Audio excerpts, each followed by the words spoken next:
റാത്തല്ല മാഷാഅല്ലാഹ്. എന്താ പറയുക, കോഴിക്കോട് പോയി ഇറങ്ങാനുള്ള സൂര്യനും ഇവിടെ വയനാട്ട് കാണുന്ന സൂര്യകാന്തി നോക്കുകയാണെങ്കിൽ എന്താ രസം എന്ന് അറിയാം. വയനാട് സൂര്യകാന്തി തോട്ടമാണ് തെറ്റാ.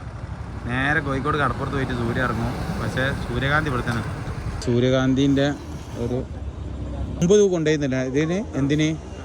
കർണാടകയിൽ പിക്ക് ചെയ്യാം. വലിയ വിലയൊന്നുമില്ല. 1 കിലോ ചെയ്യണ 120 കിട്ടും. പക്ഷെ എന്നാലും കാഴ്ചക്ക് കിട്ടും. പിന്നെ അതിൻ്റെ പുറത്ത് മറ്റൊന്നും കിട്ടും. എന്നായിക്കോട്ടെ. ഒരാൾക്ക് 10 രൂപയാണ്. എന്നാലും സുഖമാണ്. ഇത് കറക്റ്റ് സ്ഥലം എവിടെയാണ്? കാക്കവയൽ. ഓക്കെ. വയനാട് കാക്കവയലിലാട്ടോ മക്കളെ. കണ്ടു ഞങ്ങൾ ആ സൂര്യൻ അവിടെ താവാനായി. ഇവിടെ സൂര്യകാന്തിയും താന്നില്ലെന്ന് പറഞ്ഞത്. വെള്ളം കയറിയിട്ട് അവർ പറഞ്ഞത് മുമ്പ് കാലത്തിൻ്റെ സീഡ് കൊണ്ടുവരുന്നെന്ന് പറഞ്ഞത്. നല്ല രസമാണ് കേട്ടോ കാണാൻ. കാഴ്ചക്ക് നല്ല രസം. ഒരു ഭക്ഷണം കേട്ടോ ശരിക്കിത്. ഒരുപാട് തേനീച്ചകളുണ്ട് കേട്ടോ. സത്യം പറഞ്ഞാൽ ഇവിടെ തേനീച്ചൻ്റെ ഒരു ഇത് തുടങ്ങി കഴിഞ്ഞാൽ നല്ല മെച്ചമുണ്ടോയെന്ന് എനിക്ക് തോന്നുന്നു.